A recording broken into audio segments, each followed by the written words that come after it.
Eleanor Whitmore never imagined her wedding dress would be meant for another woman.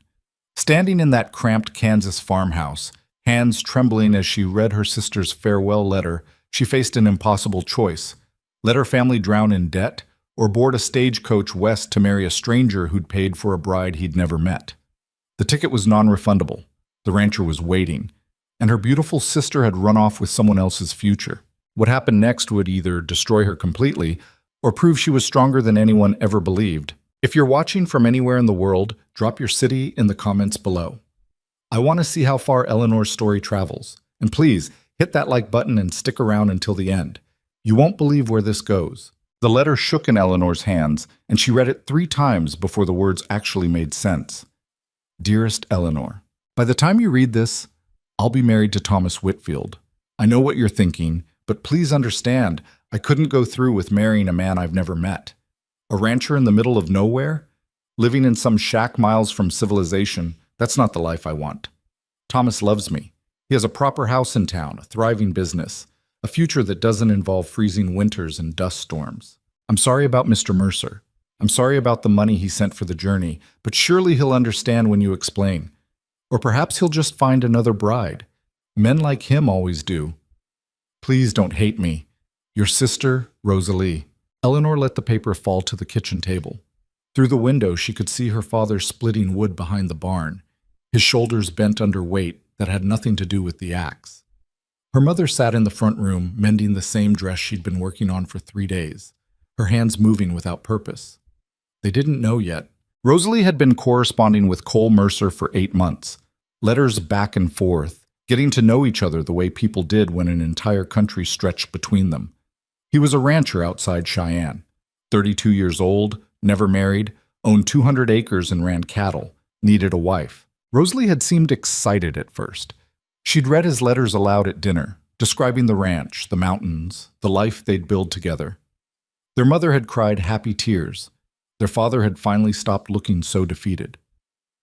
And then Thomas Whitfield had arrived in town.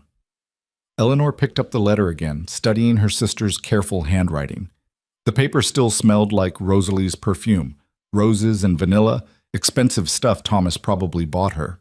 The stagecoach ticket sat beside the letter, paid in full. Non-transferable, the ticket office would say, but they'd honor it if someone showed up with the right name. Cole Mercer had sent $40 for the journey. $40 their father had already spent on seed, tools, paying down debts that had been crushing them for 2 years. $40 they couldn't pay back. Eleanor was 26, 4 years older than Rosalie, and those years showed in ways that had nothing to do with age. Her hands were rough from work. Her face had sun lines around the eyes. Her hair was brown where Rosalie's was golden. Her figure sturdy where her sister's was delicate. Growing up, people had always commented on Rosalie's beauty. Such a pretty girl, they'd say, right in front of Eleanor. She'll have no trouble finding a husband.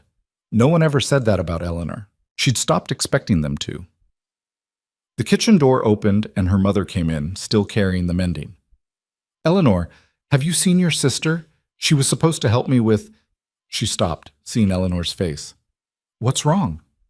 Eleanor handed her the letter. She watched her mother's expression change as she read. Confusion first, then shock, then something that looked like despair folding in on itself. Oh no, her mother whispered. Oh, Rosalie, what have you done? She married Thomas Whitfield. When? This morning, I think. She must have left before dawn.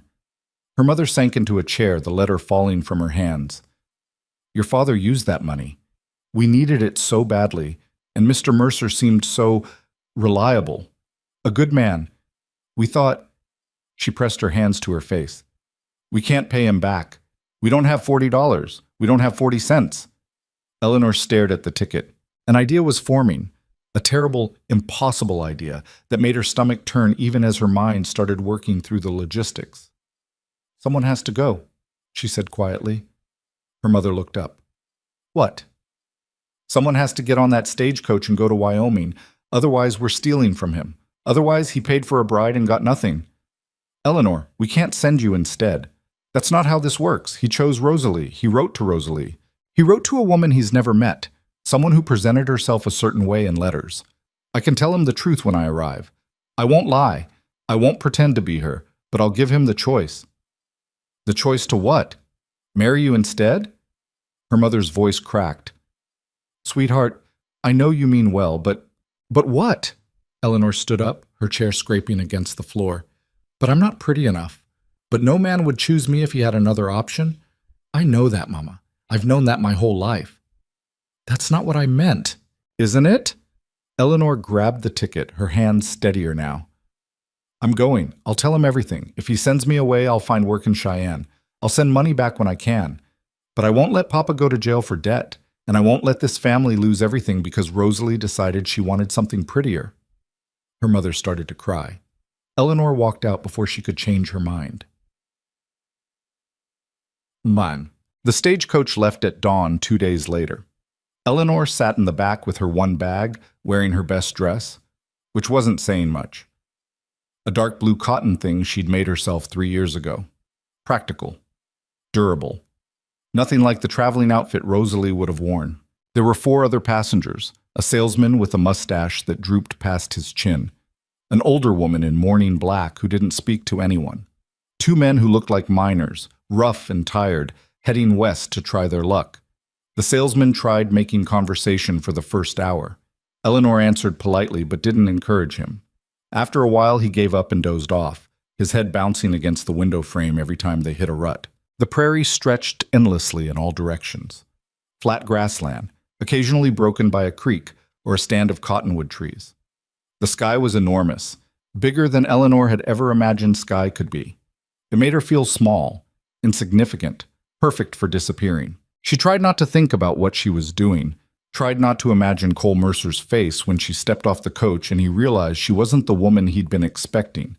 Would he be angry, disappointed? Would he send her away immediately, or would he at least listen to her explanation? The letters Rosalie had received were in Eleanor's bag. She'd read them all before leaving, trying to understand the man she was traveling toward. Cole Mercer wrote like someone unused to putting feelings on paper. His sentences were short, factual. He described the ranch, the work, the weather. He'd mentioned loneliness once, in a letter from March. The winters here are hard. Not just the cold, but the silence. A man can go weeks without seeing another soul. Rosalie had written back about parties and church socials, about her love of music and dancing. She'd described herself as delicate, in need of protection and guidance. Eleanor was none of those things.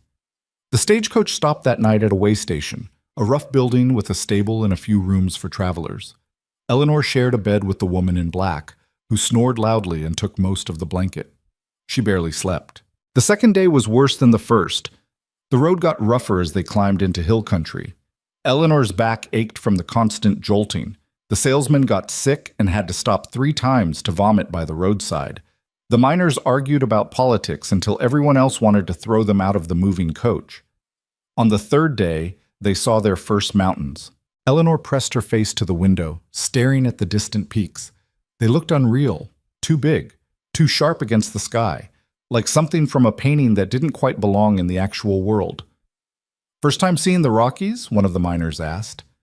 His name was Jack, she thought, or John. She couldn't remember. Yes. They get bigger. He was right. By the 4th day, the mountains dominated everything. The road wound between foothills, climbing steadily. The air got thinner, colder. Eleanor wrapped herself in her shawl and tried not to think about winters here, about what Cole had written. The snow can reach the windowsills. You won't leave the house for days at a time. What was she doing? On the 5th morning, the driver called back that they'd reach Cheyenne by afternoon. Eleanor's stomach dropped. She'd spent 5 days mentally preparing for this moment, and she still had no idea what she was going to say. Hello, I'm not the woman you were expecting, but I'm here anyway, and I hope that's acceptable. It sounded insane. The woman in black noticed her expression. First time west? She asked. It was the first thing she'd said the entire journey. Yes. Running from something or toward something? Eleanor considered that. Both, I think. The woman nodded. That's usually how it goes. Cheyenne appeared on the horizon around 2 in the afternoon. It was bigger than Eleanor expected. A real town, with actual streets and buildings, not just a collection of shacks. The stagecoach rattled down the main street, passing hotels, saloons, a bank, a general store, a church. People moved along the sidewalks. Cowboys, businessmen, women in nice dresses. This was civilization, just a rough version of it, pushed up against the edge of wilderness. The coach stopped in front of the stage office. The driver climbed down and started unloading bags. Eleanor didn't move. "End of the line, miss," the driver called. She forced herself to stand, to gather her bag, to step down onto the dusty street. The air smelled like horses and wood smoke. Wind swept down from the mountains, colder than anything back in Kansas. Eleanor pulled her shawl tighter and looked around. A man stood near the stage office, watching the passengers disembark. She knew immediately it was him. Cole Mercer was tall, over 6 feet, broad through the shoulders, built like someone who worked hard every day of his life. He wore canvas pants, a worn shirt, a leather vest. His hat was pushed back, showing dark hair and a face that was weathered, angular, hard to read. He was looking for Rosalie. Eleanor watched him scan each passenger as they climbed down. The salesman, the miners, the woman in black. His eyes passed over Eleanor without recognition, then returned to the coach door, waiting. She made herself walk toward him. His eyes came back to her as she approached. Confused now. She saw him note her plain dress, her rough hands, her sun-weathered face. "Mr. Mercer?" she said. He stared at her. "Yes?" "I'm Eleanor Whitmore." She said it clearly, watching his face change as he processed the wrong first name. "Rosalie's older sister. I need to explain something, and I'd appreciate it if you'd let me finish before you say anything." Cole's jaw tightened. His eyes went back to the stagecoach, as if Rosalie might still emerge. When she didn't, his gaze returned to Eleanor. "Where is she?" His voice was rough, like he didn't use it much. "Married to someone else. She met a man in town 3 days before she was supposed to leave. She chose him instead." Eleanor kept her voice steady, even though her heart was hammering. "She left a letter. She's sorry, but she's not coming." The muscles in Cole's jaw worked. He looked away, staring at nothing in particular down the street. "I'm not here to trick you," Eleanor continued. "I'm not pretending to be her. I came because you paid for the journey, and my family already spent that money on things we needed to survive. We can't pay you back. So I thought I'd give you the choice." "Choice of what? Whether to send me away or give me a chance to prove I'm not a complete waste of your $40. She met his eyes. "I know I'm not what you expected. I know I'm not who you wanted. But I'm a hard worker. I can cook, clean, manage a household. I won't complain about the isolation or the weather. I just need a place to be, and you need, well, whatever it was you needed when you decided to send for a mail-order bride in the first place." Cole studied her for a long moment. His face gave away nothing. "I was expecting someone else," he said finally. "I know. Someone younger, prettier, probably." Eleanor felt the words like a slap, even though she'd thought the same things herself. "I know that too. And you came anyway." "I came because I didn't have another choice. But I'm here honestly. I won't lie to you. I won't pretend to be something I'm not. If that's not enough, I understand.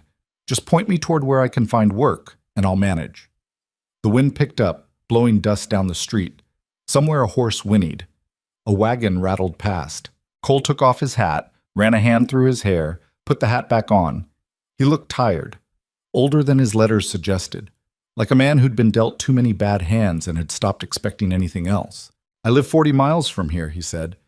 "Ranch outside a town called Clearwater, though that's generous. It's barely 6 buildings. Once you're out there, you're out there. No easy way back.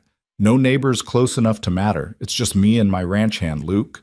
He's young, harmless, but it's still a hard life, harder than you probably imagine. I'm not afraid of hard work. Hard work is different than hard living." He shifted his weight, considering. "I'll make you a deal. Come out to the ranch for a month. No promises, no commitments. You can see what the life actually is, and I can see if you're—" He trailed off. "If I'm suitable?" Eleanor finished. "If we're suitable for each other," he corrected. "End of the month, if either of us wants out, I'll bring you back to Cheyenne and help you find respectable work. If we both agree to make it permanent, we'll get married proper. That seem fair?" It was more than fair, more than she'd expected. "Yes," Eleanor said. "That seems fair." Cole nodded once, decisively. I've got a wagon around the corner. We'll leave now. Get to the ranch before dark. He picked up her bag without asking, already walking. You eaten? Not since breakfast. There's a place that makes decent stew. We'll stop. Eleanor followed him down the street, her legs still shaky from 5 days in a stagecoach. This was happening. She was actually doing this. The restaurant was small, crowded, loud. Cole ordered for both of them, beef stew, bread, coffee. They sat across from each other at a rough table, and Eleanor tried not to stare at him. Up close, he was even harder to read. His face had seen weather and work and probably some violence. There was a scar through his left eyebrow. His hands were calloused, scarred in places. He ate methodically, not looking at her. The letters Rosalie wrote, Eleanor said carefully. Were they... Did she describe herself a certain way? Cole glanced up. She said she was delicate, needed protecting, liked pretty things and social gatherings.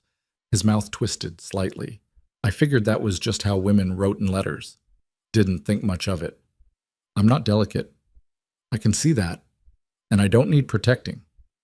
Noted? He went back to his stew. Why did you decide to send for a wife? Eleanor asked. If you don't mind me asking. Cole was quiet for a moment. Ranch is lonely, works hard, gets harder every year, and I'm not getting younger. Thought it might be easier with a partner, someone to share the load. That's practical. Practical's about all I can manage. He finished his coffee. What about you? Why'd you really come here instead of just sending a letter explaining the situation? Eleanor picked at her bread. Because if I stayed in Kansas, I'd spend the rest of my life being the spinster sister who couldn't find a husband. I'd work on my father's farm until he died, then on my brother-in-law's farm after that. I'd grow old taking care of other people's children, sleeping in other people's houses, always grateful for whatever scraps of life they threw my way. She looked up. This seemed like less of a sure thing, but more of a chance. Something shifted in Cole's expression. Not quite respect, but maybe understanding. Fair enough, he said. They finished eating in silence. Cole paid, then led her to a wagon parked behind a general store. It was loaded with supplies, flour, sugar, tools, lumber. He helped her up onto the bench, then climbed up beside her. The wagon lurched forward. Cheyenne fell away behind them. The road, barely a road really, more like a track worn into the prairie, stretched northwest. Mountains rose on their left, massive and indifferent. The sun was starting to sink, painting everything orange and gold. Eleanor had never felt so far from home in her life. Tell me about the ranch, she said, needing to hear something other than wagon wheels and wind. 200 acres. Run about 80 head of cattle right now. Used to be more, but I had some losses last winter. House is decent. 2 bedrooms, kitchen, front room, barn, stable, chicken coop. Creek runs through the property when there's enough water. When there's enough water? Droughts happen. Creek dries up sometimes in late summer. He glanced at her. You know anything about cattle? Not much. You'll learn. Can you shoot? A rifle? No. I'll teach you. Bears and mountain lions don't care if you're delicate or not. Eleanor suppressed a shiver. What about Luke? Your ranch hand? Good kid. 20 years old. Works hard, doesn't talk much. Lost his parents 2 years back, needed a place to be. I gave him one. Cole's voice softened slightly when he talked about Luke, almost protective. He'll be surprised to see you. Because I'm not Rosalie? Because I didn't tell him you were coming at all. The sun sank lower. The temperature dropped. Eleanor wrapped her shawl tighter and watched the landscape change. The prairie gave way to rolling hills, then rougher country, scattered with pine and scrub brush. She could smell the mountains now, cold air, pine sap, something wild and clean. Full dark had fallen by the time Cole turned the wagon off the main track onto an even rougher path. Eleanor could barely see anything except stars, more stars than she'd ever imagined existed, scattered across the sky like someone had flung handfuls of diamonds into the darkness. Almost there, Cole said. 10 minutes later, lights appeared ahead. 2 buildings, windows glowing yellow. The wagon rolled into a yard and a dog started barking. The door to the larger building opened and a young man appeared holding a lantern. Cole, he called, that you? Yeah. Cole pulled the wagon to a stop. Got a surprise, Luke. Eleanor climbed down stiffly, her legs protesting after hours on the bench. Luke approached with the lantern and she could see him clearly, young, sandy-haired, with an open, honest face that registered complete confusion when he saw her. "This is Eleanor Whitmore," Cole said, already unloading supplies. "She's going to be staying with us for a while. Eleanor, this is Luke Bennett." Luke stared at her. Didn't you say?" "Plans changed," Cole said flatly. "Help me get this unloaded, then show Eleanor to the spare room." Eleanor stood in the yard, feeling utterly lost. The house loomed before her, dark wood, solid, bigger than her family's farmhouse, but somehow lonelier. She could hear cattle lowing somewhere in the darkness. The dog, a border collie mix, sniffed her skirt cautiously. This was her life now, at least for the next month. Luke and Cole worked in efficient silence, carrying supplies into the house. Eleanor tried to help, but Cole waved her off. "You've been traveling for days. Go inside, warm up." She climbed the porch steps and pushed open the door. The inside of the house was exactly what she'd feared. A front room with basic furniture, chairs, a table, a cold fireplace. Through a doorway she could see the kitchen. Everything was functional, nothing was comfortable. Dust covered most surfaces. The place looked like men lived there, men who didn't care about anything except basic survival. "Sorry about the mess," Luke said, appearing behind her with her bag. "We weren't expecting company." "It's fine," Eleanor said, though it really wasn't. He led her down a short hallway to a small bedroom. A bed, a dresser, a window with no curtains. That was it. "I'll get you some blankets," Luke said. "Gets cold at night, even in summer, and there's water in the kitchen if you want to wash up. Outhouse is out back, 40 feet from the door. Watch for snakes." "Snakes?" "And spiders. Don't usually come inside, but sometimes they do." "Right." Luke hovered in the doorway, clearly wanting to ask questions but not sure how. Finally he just said, "I'm glad you're here, Miss Whitmore. Cole doesn't say much, but I know he's been lonely. We both have, I guess." Before Eleanor could respond, he disappeared down the hall. She sat on the bed, which creaked under her weight. Through the thin walls she could hear Cole and Luke talking in the kitchen, their voices too low to make out words. She'd done it. She'd actually gone through with this insane plan. Now she just had to survive it. Eleanor woke before dawn, disoriented and stiff. For a moment she couldn't remember where she was. Then it all came back, the journey, the ranch, Cole's weathered face and cautious agreement. 1 month to prove herself. She dressed quickly in the cold room and made her way to the kitchen. The house was silent. Through the window she could see the first gray light touching the mountains. The kitchen was worse than she'd thought. Dirty dishes piled in a basin. The stove was crusted with grease. Supplies sat haphazardly on shelves, and the floor looked like it hadn't been swept in weeks. Eleanor rolled up her sleeves. By the time Cole and Luke emerged from wherever they'd been sleeping, she had a fire going in the stove and was making breakfast. Real breakfast. Eggs, bacon, biscuits, coffee. Cole stopped in the doorway, staring. "Morning," Eleanor said without turning around. "Food'll be ready in 10 minutes." She heard him move into the room, heard Luke following. Neither of them said anything. They just sat down at the table and watched her work. When she set the plates down, Luke actually looked like he might cry. "I haven't had biscuits in 2 years," he said quietly. Cole ate methodically, not commenting, but she saw him glance at her twice, something unreadable in his expression. After breakfast, Cole stood. "Luke and I have work. Fence line needs mending on the south pasture. We'll be gone most of the day." "What should I do?" Eleanor asked.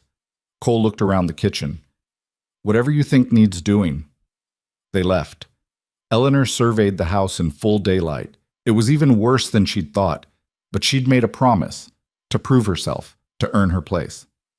She got to work. By the time Cole and Luke returned that evening, the house had been transformed. Floors swept and scrubbed, windows cleaned, dishes washed and put away. Fresh curtains she'd made from spare fabric hung in the kitchen. The whole place smelled like soap and bread and dinner cooking on the stove. Luke stood in the doorway with his mouth open. Cole said nothing, just hung up his hat, washed his hands, sat down at the table. But Eleanor saw something in his eyes as he looked around. Maybe not trust yet, but maybe the beginning of possibility.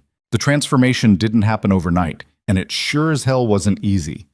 That first week, Eleanor scrubbed and cleaned and repaired until her hands cracked and bled. The house fought back like it had gotten comfortable being neglected. Grease didn't want to leave the stove. Dust had settled into the floorboards like it belonged there. The curtains she tried to hang kept falling because the rods were rusted through. But Eleanor was stubborn in ways her sister had never been. She woke before the men every morning, got the fire going, made coffee strong enough to strip paint. By the time Cole and Luke stumbled into the kitchen, there was always food waiting. Real food, not the half-burned beans and jerky they'd been surviving on. Cole never thanked her, didn't comment on the clean floors or the mended shirts that appeared on his bed, or the fact that he could actually see through the windows now. He just ate what she put in front of him, nodded once, and left for the day's work. Luke at least had manners. "You don't have to do all this," he said on the third morning, watching her knead bread dough. "We were managing fine before." "You were surviving," Eleanor corrected. "That's different than managing. Still, it's a lot of work." "So is mending fence in the heat all day, but you do it." Luke grinned at that. He had an easy smile, the kind that made him look even younger than 20. Fair point. She'd learned quickly that Luke was the talker. He filled the silence that Cole created, chattering about the cattle, the weather, the mountain lion he'd seen last week up by the North Ridge. He asked Eleanor questions about Kansas, about her family, about what had possessed her to travel across half the country to marry a stranger. She gave him the short version, the one that didn't include all the years of being second best, of watching Rosalie get everything while she got the leftovers. Cole, meanwhile, watched her. Not obviously, not in a way that made her uncomfortable, but she felt his eyes on her when she thought she wasn't paying attention.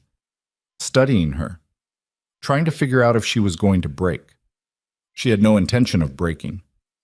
On the fifth day, Eleanor decided to tackle the real disaster, the chicken coop. It was a leaning structure behind the barn, half the boards rotted through, the door hanging on one hinge. Inside, 3 scrawny chickens pecked at nothing because no one had fed them properly in what looked like months. "You've got chickens," Eleanor said that evening at dinner, "that aren't producing eggs because they're starving." Cole looked up from his plate. "They get fed." "When? Once a week, whether they need it or not." Luke snorted into his coffee. Cole's jaw tightened. "I've been busy." "So I noticed. Well, I fixed the coop. They'll start laying again in a few days if they don't die first." She stood to clear the plates. "You might want to check on them occasionally. Just a thought." She turned away before she could see his reaction, but she heard Luke's quiet laugh. "She's got you there, boss. Shut up and finish your dinner." But the next morning, when Eleanor went to feed the chickens, she found fresh straw in the coop and the water trough filled.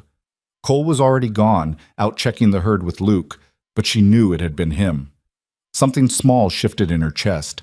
Not quite hope, but maybe the beginning of it. The days developed a rhythm.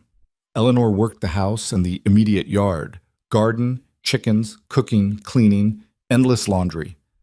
Cole and Luke worked the ranch, cattle, fences, water management, the 100 small emergencies that came with keeping animals alive in harsh country. They didn't talk much at meals. Cole wasn't built for conversation, and Eleanor had never been good at small talk, but the silence wasn't hostile anymore. It was just there, shared space between people who were trying to figure each other out. 2 weeks in, the weather changed. Eleanor woke to the sound of rain hammering the roof. Real rain, the kind that came down in sheets and turned the yard into mud within minutes. She dressed and went to the kitchen, expecting Cole and Luke to delay their work. They were already gone. She found them an hour later, drenched and cursing, trying to move cattle to higher ground. The creek that ran through the property had swollen overnight, threatening to flood the lower pasture where most of the herd was grazing. Eleanor stood on the porch, watching them work in the downpour. Luke's horse slipped in the mud and nearly went down. Cole was shouting something she couldn't hear over the rain. She went back inside, put on her oldest dress, wrapped her shawl tight, and walked out into the storm. "What the hell are you doing?" Cole yelled when he saw her approaching. "Helping! Get back inside! You need another person." She grabbed a stick and started moving toward the cattle, waving her arms. "Tell me what to do." For a second, Cole just stared at her. Rain streamed down his face. Then something changed in his expression. Calculation, maybe? Or just acceptance that she wasn't going to listen anyway. "Keep them moving east," he shouted. "Away from the creek. Don't get between them and the water." Eleanor had never worked cattle in her life, didn't know the first thing about it, But she understood panic, and she understood that if those animals drowned, Cole's livelihood drowned with them. She waded into the mud and the rain and the chaos. It took 3 hours. 3 hours of shouting and pushing and waving and praying the cows moved in the right direction. Eleanor's dress was ruined, plastered to her skin. Her hair hung in ropes down her back. She couldn't feel her feet, but they got the herd to higher ground. Luke leaned against his horse, breathing hard. That was close. Cole dismounted, looking at the swollen creek. The water was brown, churning, carrying branches and debris downstream. If they'd been an hour slower, they would have lost animals. He turned to Eleanor. She was shaking now that the adrenaline was wearing off, cold down to her bones, mud up to her knees. You shouldn't have come out here, Cole said. You needed help. You could have gotten hurt. So could you. She met his eyes. I'm not delicate, remember? I told you that. Something flickered across his face. Not quite a smile, but close. No, he said quietly. You're definitely not delicate. That night, after she'd changed into dry clothes and made dinner that no one had much appetite for, Eleanor sat by the fire trying to get warm. Her hands were cramping from the cold. Her shoulders ached. Luke had already gone to bed in the small room off the barn where he slept. It was just her and Cole in the front room, the fire crackling between them. You did good today, Cole said. Eleanor looked up, surprised. It was the first real compliment he'd given her. Thank you. But don't do it again. Do what? Help? Put yourself at risk like that. He was staring into the fire, his face half in shadow. This life is dangerous enough without taking stupid chances. You take stupid chances every day. That's different. How? It's my ranch, my responsibility. Eleanor felt something hot rise in her chest. Anger, maybe. Or frustration. And what am I then? Just a guest? Someone you're tolerating until the month is up? Cole's jaw worked. He didn't answer. I came here to prove I belong, Eleanor said. To prove I'm worth keeping around. I can't do that by staying safe inside while you risk your neck. You can do it by being here. By keeping the house running, that's enough. For you, maybe. Not for me. They stared at each other across the fire. The tension stretched thin, brittle. Finally, Cole stood. I'm going to check the barn. Make sure everything's secure. He left without another word. Eleanor sat alone, watching the fire burn down to coals, and wondered if she'd just ruined whatever fragile understanding they'd been building. But the next morning, Cole knocked on her door before dawn. Get up, he called through the wood. If you're going to insist on helping with the cattle, you need to learn how to do it properly. That's how Eleanor learned to ride. Cole put her on the gentlest horse they had, an old mare named Bess who moved like she was underwater. He taught her how to sit, how to hold the reins, how to guide the horse with her knees. Don't yank, he said, adjusting her grip. She's not a plow. Gentle pressure, she'll respond. Eleanor tried. The horse wandered in a circle. Gentle doesn't mean non-existent, Cole said. You're asking her, not suggesting she might consider possibly thinking about it. Luke, watching from the fence, laughed. It took a week before Eleanor could stay on the horse for more than 20 minutes without her legs screaming. Another week before she could actually help move cattle without Cole having to constantly redirect her. But slowly, painfully, she learned. She learned which cows were troublemakers and which ones led the herd. She learned to spot lameness, sickness, the subtle signs that something was wrong. She learned the land, where the ground was solid, where it got boggy, which parts of the creek were shallow enough to cross. She learned that Cole noticed everything. The way a cow held her head, the shift in wind direction, the color of the sky at dawn that meant weather was coming. And she learned that despite his gruff exterior and his complete inability to say anything encouraging, Cole was a good teacher, patient in his own frustrated way. He didn't praise, but he stopped correcting her as often. That was as close to approval as he seemed capable of giving. One afternoon, 3 weeks into her stay, Eleanor was helping Luke move supplies from the barn when she heard a noise from the direction of the creek. A bawling sound. Distressed. You hear that? She asked. Luke tilted his head. Sounds like a calf. They found Cole already there, knee-deep in the creek, trying to pull a calf out of a tangle of downed branches. The animal was stuck, thrashing, making the situation worse. The mother cow paced on the bank, bellowing, Rope! Cole shouted when he saw them. "Luke, get me a rope!" But Luke was already running back toward the barn. Eleanor waded in without thinking. The water was cold, moving fast from recent rain. The current pulled at her skirt. She grabbed one side of the calf while Cole worked the other, trying to maneuver it free without breaking its legs. "Careful," Cole grunted. "Don't let the current take you." The calf kicked, catching Eleanor in the ribs. She lost her footing, went down hard, swallowed water. The creek swept her downstream 10 feet before she got her feet under her again, coughing. Cole left the calf and grabbed her arm, hauling her toward the bank. "I'm fine," she gasped. "You're an idiot." "So are you. The calf? The calf can wait until we have proper equipment." But the calf couldn't wait. While they argued, it panicked harder, wedging itself deeper into the branches. Cole swore, a string of words Eleanor had never heard him use, and waded back in. Luke came running with the rope. Between the three of them, they got the calf free. It stumbled onto the bank and immediately went to its mother, shaking and exhausted but alive. Eleanor sat on the ground, dripping, her side throbbing where the calf had kicked her. Cole knelt beside her. "Let me see." "I'm fine." "Eleanor," his voice was sharp, "let me see." She pulled up her shirt enough to show the bruise already forming, dark purple, spreading across her ribs. Cole's face went hard. "Can you breathe?" "Yes." "Deeply?" She tried. It hurt, but nothing felt broken. "Yes." "You're lucky." He stood, offering his hand. "Come on, let's get you back to the house." Luke stayed to watch the calf. Cole walked Eleanor back, one hand on her elbow like he thought she might collapse. She wanted to shake him off, to prove she was fine, but honestly she was starting to feel shaky. Inside, he made her sit by the fire while he brought her dry clothes and hot coffee. "Take those wet things off," he said, turning his back.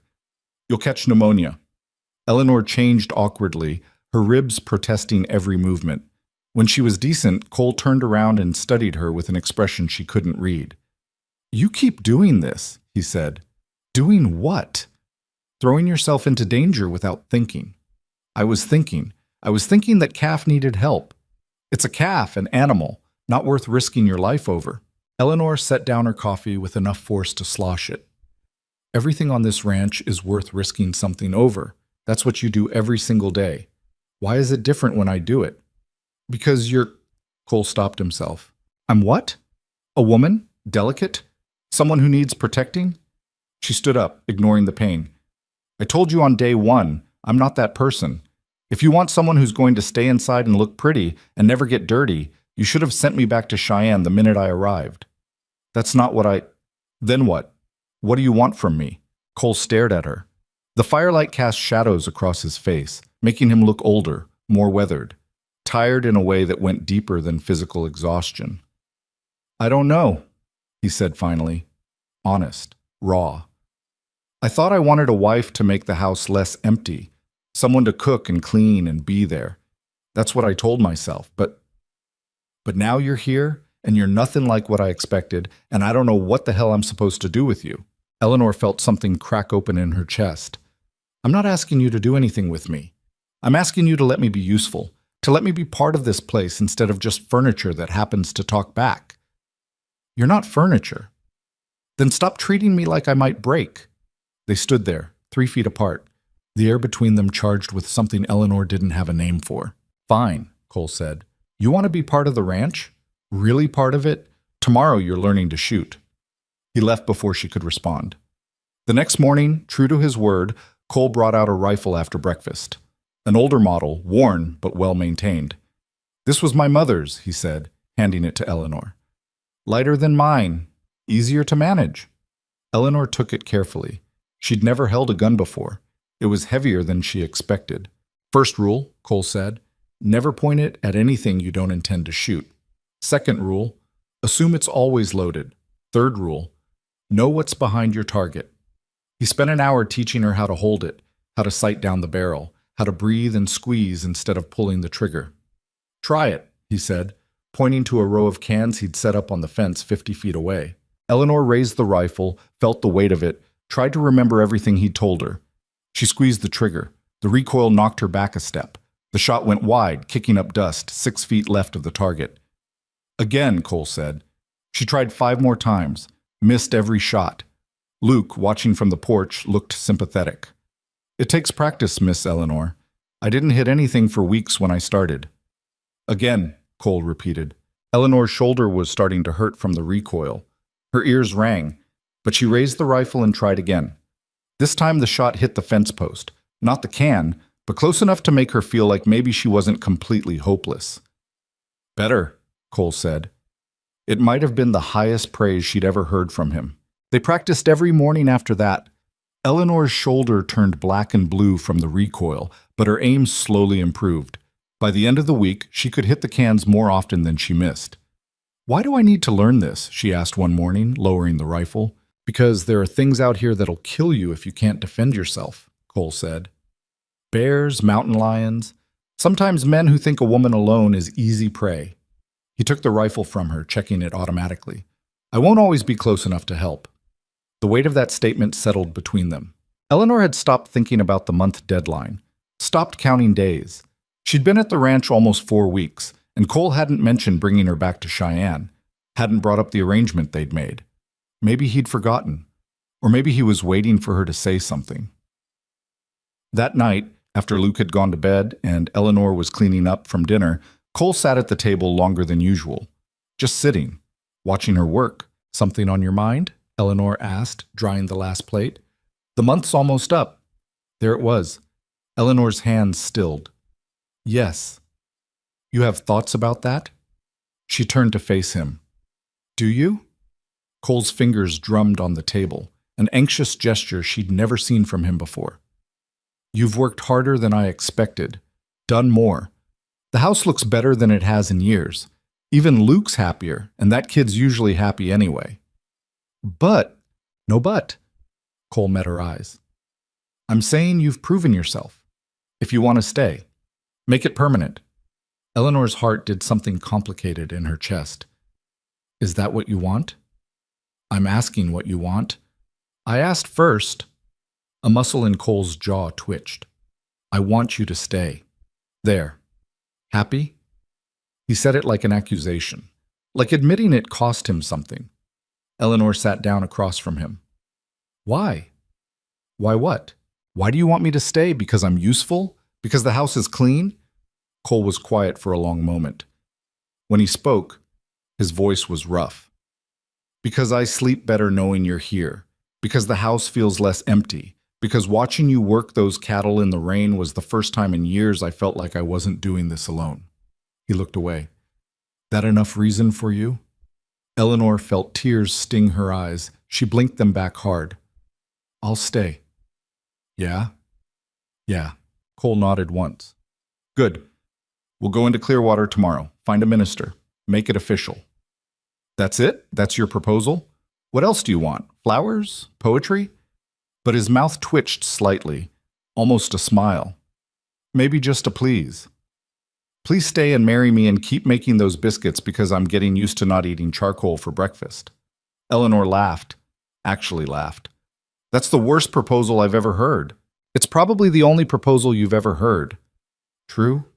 She stood, walked around the table, held out her hand. Okay, Cole Mercer, I'll marry you. He took her hand. His palm was calloused, warm, solid, real. Tomorrow then, he said. Tomorrow. But tomorrow didn't go the way they planned. Eleanor woke to shouting.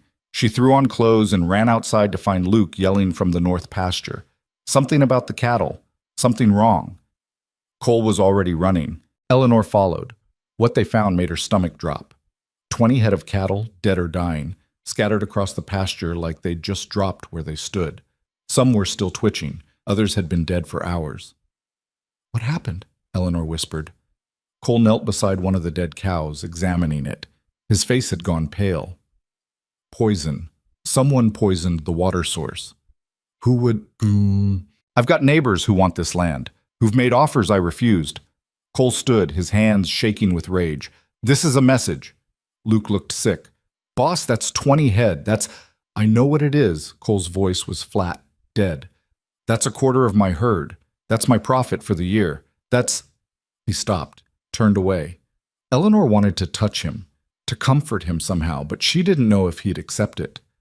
What do we do? She asked quietly. Cole was silent for a long moment. Then, we round up what's left, move them to the south pasture, check every water source, and we survive this. And the men who did this? His eyes went hard. That's a problem for another day. They worked until dark, checking the surviving cattle, moving them to safer ground. Eleanor's hands were shaking by the time they finished, not from the work, from watching Cole's face throughout the day, watching him look at each dead animal like it was a personal failure. That night, he sat alone in the dark house, not eating, not talking. Eleanor sat beside him. Didn't say anything, just sat. After a while, Cole spoke. I can't afford to replace those cattle. Not this year. Maybe not next year either. We'll manage. We. He looked at her. You still want to marry me, even now, when the ranch is failing? The ranch isn't failing. It took a hit. That's different. Eleanor, no. She took his hand. I didn't come here because you were rich. I came here because I needed somewhere to belong. This is that place. You are that place. That some dead cattle doesn't change that.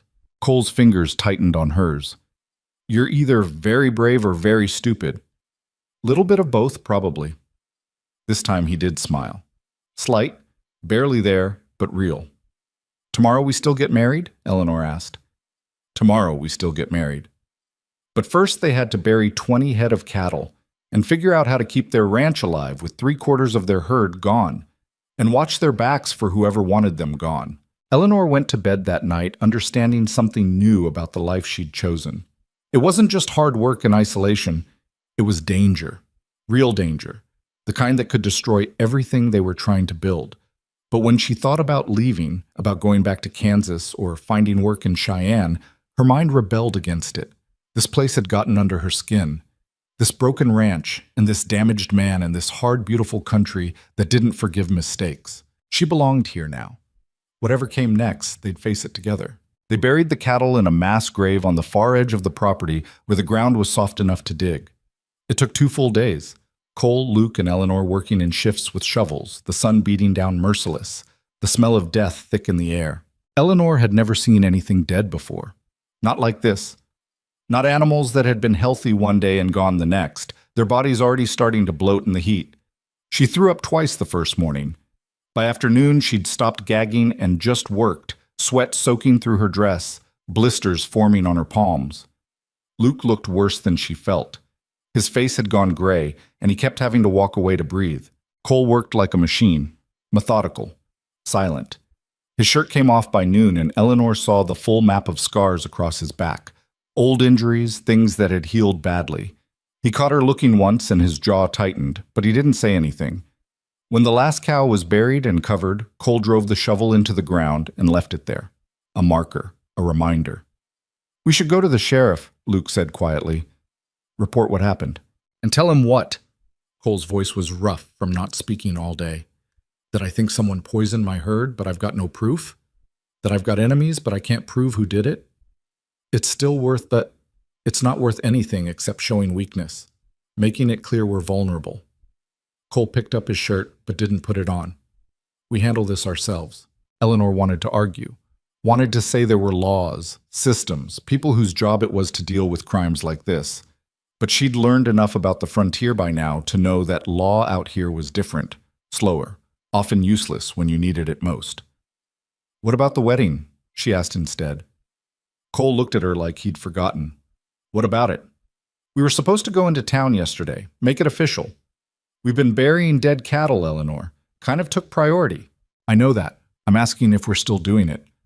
Something shifted in his expression, softened slightly. You still want to, even after this? I told you yesterday, dead cattle doesn't change anything. Luke cleared his throat. I can handle things here if you two want to go into Clearwater. Probably do you both good to get away from this mess for a few hours. Cole studied Eleanor for a long moment. She could see him thinking, weighing options, trying to figure out if this was the right move or just another mistake in a long line of them. Fine, he said finally. We'll go tomorrow morning, but we're back by afternoon. I don't want the place left alone too long. That night, Eleanor washed as best she could with cold water and harsh soap, trying to scrub away 2 days of dirt and death.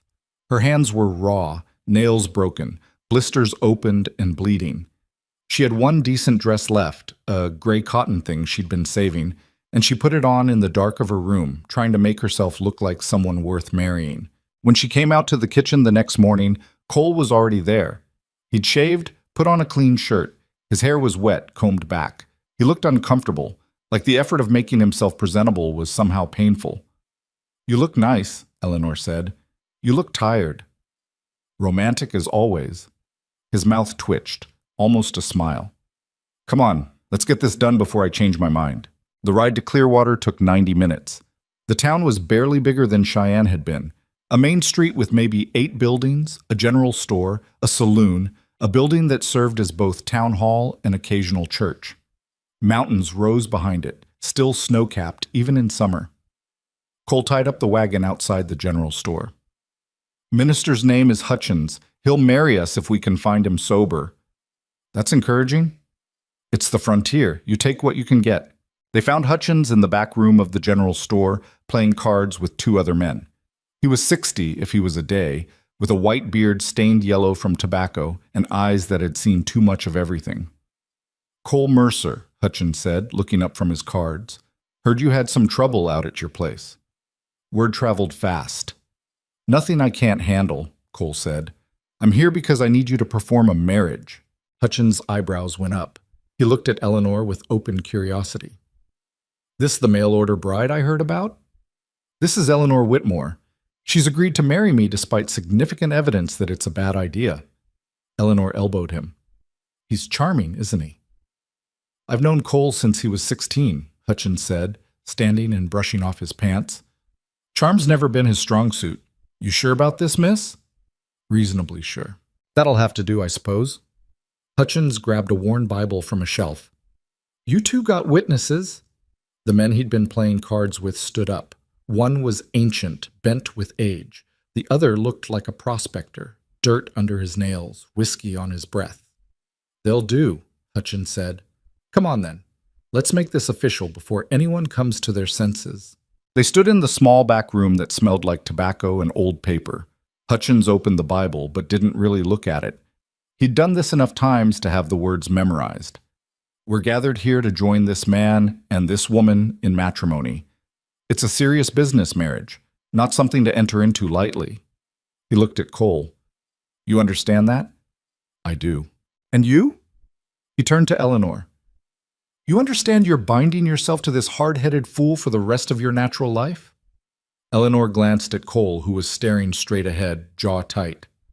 "I understand." "Good enough. Do you, Cole Mercer, take this woman as your lawfully wedded wife, to have and to hold, for better or worse, richer or poorer, in sickness and in health, till death parts you?" "I do."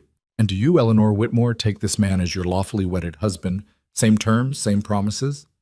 Eleanor's voice came out steadier than she felt. "I do." "Then, by the authority vested in me by the territory of Wyoming, I pronounce you husband and wife. Cole, you can kiss her if you want, or not. Up to you." Cole looked at Eleanor like he hadn't considered this part. His ears went slightly red. Eleanor took mercy on him. She stood on her toes and kissed his cheek quickly. "There. Official." Something in his eyes softened, just for a moment.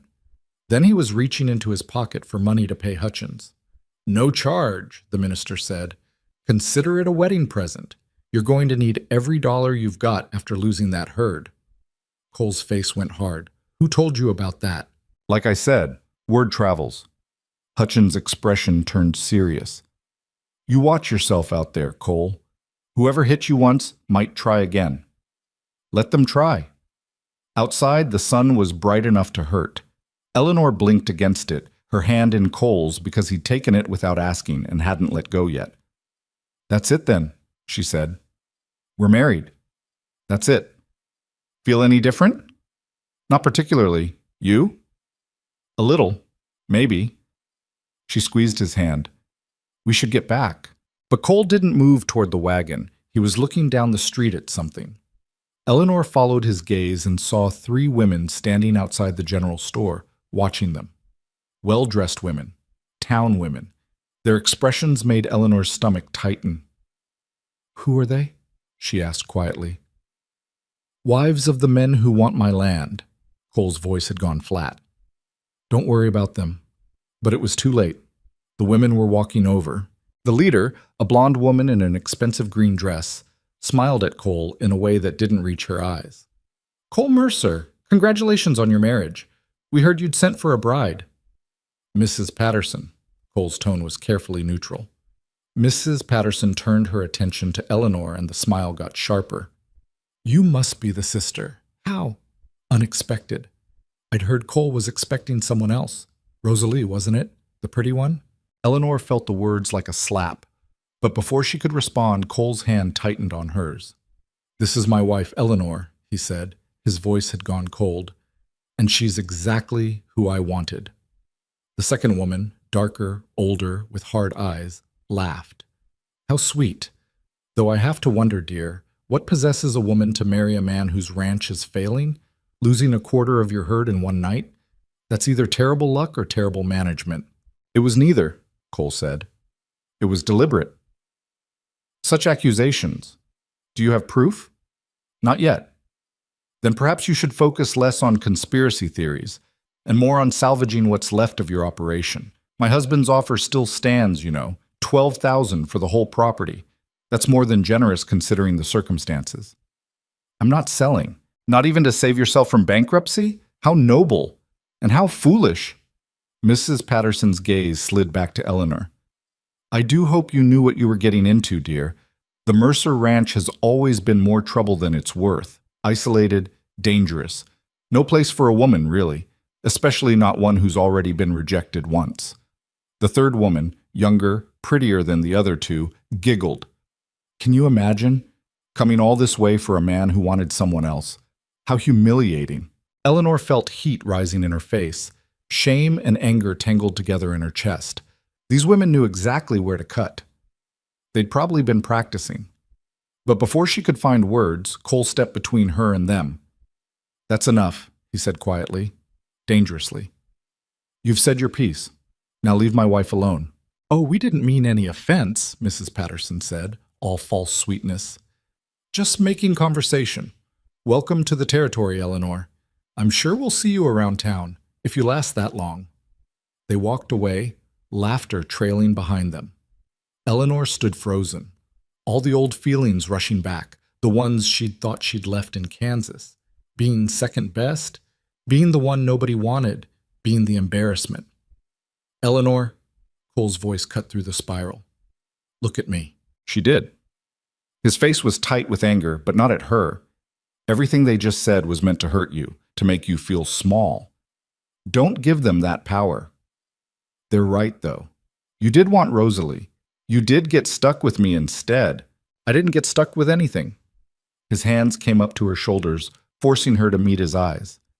You think I don't know what I've got? You think I'm too stupid to see the difference between a woman who runs away at the first sign of hardship and one who buries dead cattle in the heat without complaining? Cole, I'm not finished. Those women, they don't work. They don't build anything. They sit in their nice houses in town and judge everyone who actually sweats for a living. You're worth 10 of them, 20. And if you can't see that yet, then I haven't been doing my job right. Eleanor's throat felt tight. What job is that?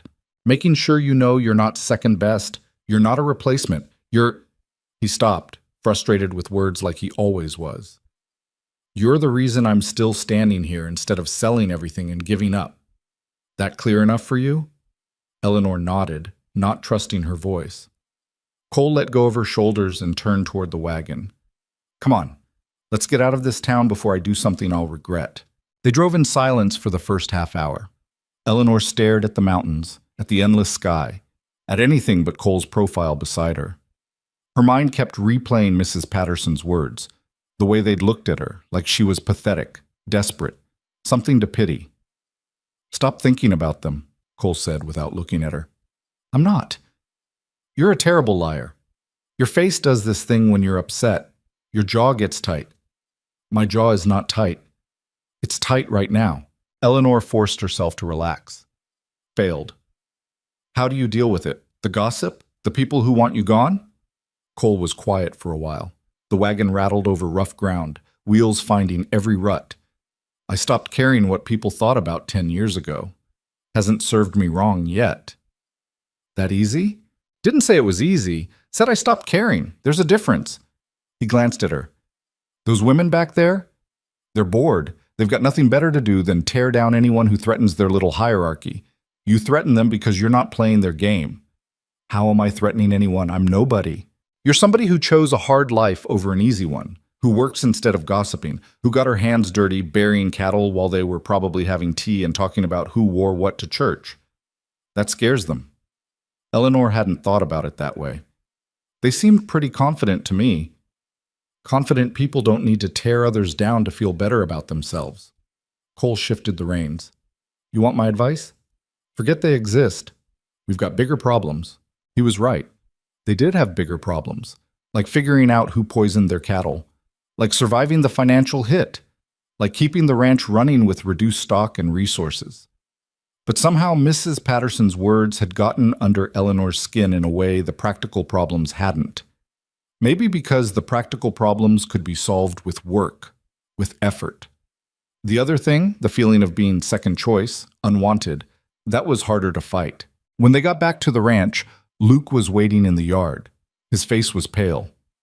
What happened? Cole asked, already climbing down from the wagon. Nothing bad. Just, you've got a visitor. Been waiting about an hour. Who? Luke hesitated. Says his name is Thomas Whitfield. Claims he's looking for his wife. Eleanor's blood went cold. Cole looked at her. Your sister's husband? I don't know any other Thomas Whitfield. They found him on the porch, sitting in one of the chairs like he owned the place.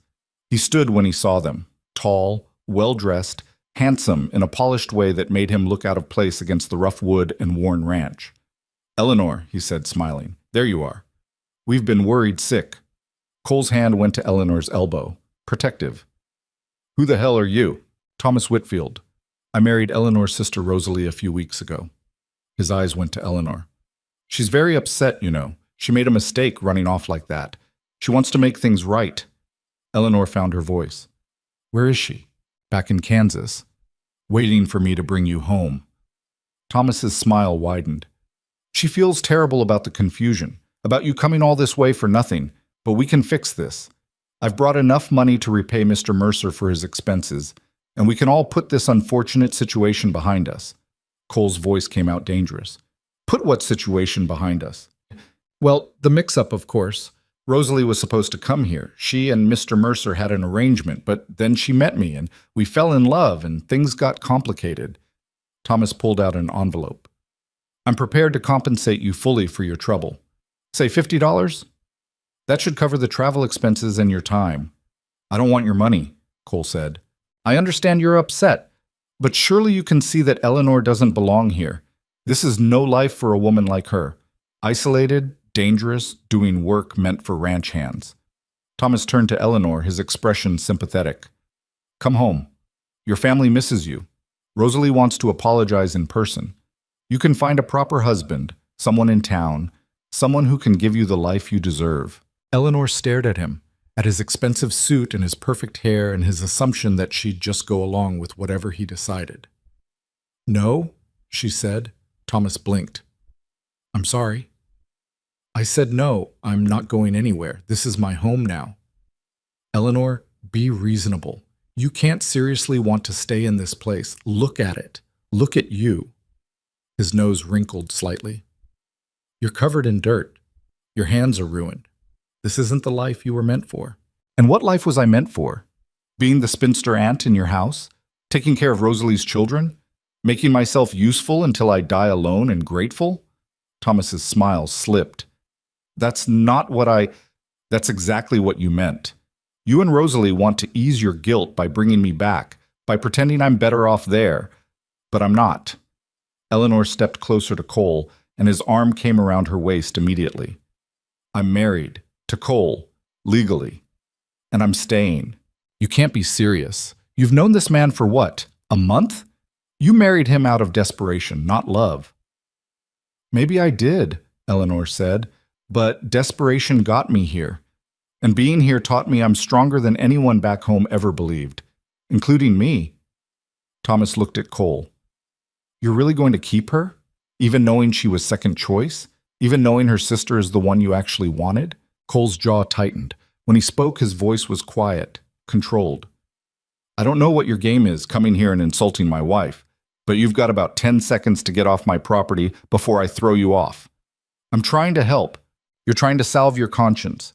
You married a woman who was promised to someone else, and now you want to fix the mess by taking Eleanor back like she's a returnable item. But she's not an item. She's not second choice. And she's sure as hell not going anywhere with you. Thomas's face flushed. Fine. Stay here in the middle of nowhere with a man who'll never love you properly. But don't come crying back when this life breaks you. He left, got on his fancy horse, and rode away without looking back. Eleanor watched him go, her whole body shaking. You okay? Cole asked quietly. I don't know. Maybe. She turned to look at him. Did you mean what you said? About me not being second choice? Every word. Even though Rosalie was a fantasy. Letters and imagination. You're real. You're here. You work beside me, eat with me, fixed my house and learned to shoot, and didn't run when things got hard. How is that second choice? Eleanor felt tears threatening. She blinked them back hard. I need a minute. She walked to the barn, needing space, needing air. Inside, she leaned against one of the stalls and let herself shake. All of it hitting her at once. The women in town, Thomas showing up, the constant feeling that she wasn't good enough, wasn't wanted, was always going to be the one people settled for. She didn't hear Cole follow her until he spoke. He was wrong, you know. That bastard back there. Eleanor didn't turn around. About what? About me not being able to love you properly. Cole moved closer. She could feel him behind her, not touching, just present. I'm not good at words. I'm not good at romance or pretty speeches, but I know what I've got, and I know I don't want to lose it. Cole, let me finish. His hand touched her shoulder, gentle. When you got off that stagecoach, I thought my life was over. Thought I'd been cheated, stuck with someone I didn't want. Took me about 3 days to realize I'd been given something better than what I asked for. Took me another week to realize I was falling for you. Took me until today to realize I'm already there, completely. And if that's not love, it's close enough that the difference doesn't matter. Eleanor turned. Cole's face was open in a way she'd never seen it. Vulnerable, honest. You love me? She whispered. Think I just said that. Say it again, properly. Cole's ears went red. I love you, Eleanor. There. Happy? Eleanor kissed him. Not a quick peck like at the wedding, a real kiss. The kind that said everything she couldn't find words for. When they broke apart, Cole was smiling, actually smiling. We should get back to work, he said. Got a ranch to save. In a minute. Eleanor pulled him back. I'm not done with you yet. This time when they kissed, it felt like a promise. Like the beginning of something neither of them had expected, but both of them needed. Outside, Luke tactfully found work to do on the far side of the property. That night, after dinner, Eleanor moved her things from the spare room to Cole's room. He helped her carry her few possessions, not saying much, but his eyes kept finding hers. You sure about this? He asked when everything was settled. About which part? Marrying you? Staying? Sharing a room with a man who snores? I don't snore. You absolutely snore. Luke told me. Luke's a liar. Eleanor laughed, and it felt good. Natural. Like something she'd been holding back for too long. I'm sure about all of it, even the snoring. Cole pulled her close. Good, because I wasn't planning on letting you leave anyway. They stood like that for a while, just holding each other, listening to the wind outside and the creek in the distance. The ranch was still in trouble. They still had enemies, still had a quarter of their herd gone and bills coming due. But for the first time since arriving in Wyoming, Eleanor felt like she was exactly where she belonged. The happiness lasted exactly 3 days. On the 4th morning after the wedding, Eleanor woke to find Cole already gone from bed. Not unusual. He was always up before dawn. But something felt wrong. The air had a weight to it, oppressive and still. She dressed quickly and went to the kitchen. No fire in the stove, no coffee brewing. Cole's boots were gone from by the door. Outside, the sky looked strange. Yellow-gray, like old bruises. The wind had died completely, leaving an eerie silence broken only by the nervous lowing of cattle. Eleanor found Luke in the barn, checking equipment with quick, anxious movements. "Where's Cole?" she asked. "Creek." Luke didn't look up. "It's bad, Miss Eleanor. Real bad." She walked to the creek alone, her stomach tight with dread. Cole stood on the bank, staring at a thin trickle of water barely moving over exposed rocks. What had been a decent stream 2 weeks ago was now nearly dry. The edges were cracked mud and dead fish lay rotting in shallow pools. "How long has it been like this?" Eleanor asked quietly. "Started dropping 3 days ago. Yesterday it was half this. By tomorrow." He didn't finish, didn't need to. "Drought? Worst one in 5 years, according to Hutchins. The whole territory's suffering. Creek up north dried up completely last week. Ranchers are selling off cattle before they starve." Cole's jaw was tight. "We don't have enough water for what's left of our herd." Eleanor looked at the 60 head of cattle scattered across the pasture. They'd survived the poisoning. Now they faced dying of thirst. "What do we do?" "There's a natural spring about 8 miles north. Deeper water comes from the mountain runoff. Should still be flowing." Cole turned to face her. "We move the herd there. Set up a temporary camp. Stay with them until the drought breaks." "How long could that be?" "Weeks, maybe months. Last drought went 4 months before we got rain." "And if the spring dries up too?" Cole's expression went hard. "Then we sell what we can while they're still alive and hope we get enough to survive winter." The next 2 days were chaos. They packed supplies, moved equipment, prepared for an extended stay away from the ranch house. Eleanor filled every container they owned with the last of the creek water. Luke reinforced the temporary corral they'd need at the spring. Cole rode out twice to scout the route, making sure they could actually move 60 head of cattle that distance without losing half of them. On the morning they left, Eleanor stood in the kitchen she'd worked so hard to clean and improve, wondering if she'd ever see it again. If the ranch failed, if they had to sell, this would all be gone. Someone else's home. Someone else's future. "You ready?" Cole asked from the doorway. Eleanor nodded, not trusting her voice. The move took all day. Cattle don't hurry, especially when they're stressed and thirsty. Eleanor rode Bess, helping keep the herd together, while Cole and Luke worked the edges. The sun beat down merciless. Dust hung in the air so thick she could taste it. By the time they reached the spring, Eleanor's entire body ached. Her throat was raw from breathing dust. Her legs felt like they might give out when she dismounted. But the spring was still flowing, clear water bubbling up from underground, forming a small pool before trickling away into the thirsty ground. The cattle smelled it and surged forward, desperate. "Easy!" Cole shouted, trying to keep them from trampling each other in their rush to drink. "Luke, get on the left side. Eleanor, stay back." It took an hour to get the herd under control, to let them drink in shifts without destroying the spring or hurting each other. By the time they finished, full dark had fallen. They made camp 50 yards from the spring. Luke set up a tent for Eleanor and Cole, while Eleanor started a fire and tried to make something resembling dinner from their limited supplies.